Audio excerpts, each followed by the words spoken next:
విజయనగరం జిల్లాలో భారీ వర్షం కురిసింది. రోడ్లు జలమయమయ్యాయి. ఖరీఫ్ కి రైతుల్లో కొత్త ఆశలు రేకెత్తిస్తున్నాయి.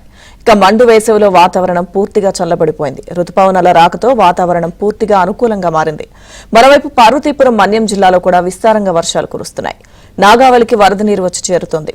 తోటపల్లి, పెద్దగడ్డ, జంజావతి, వట్టిగడ్డ జలాశయాల్లో కొత్త నీరు కనిపిస్తోంది.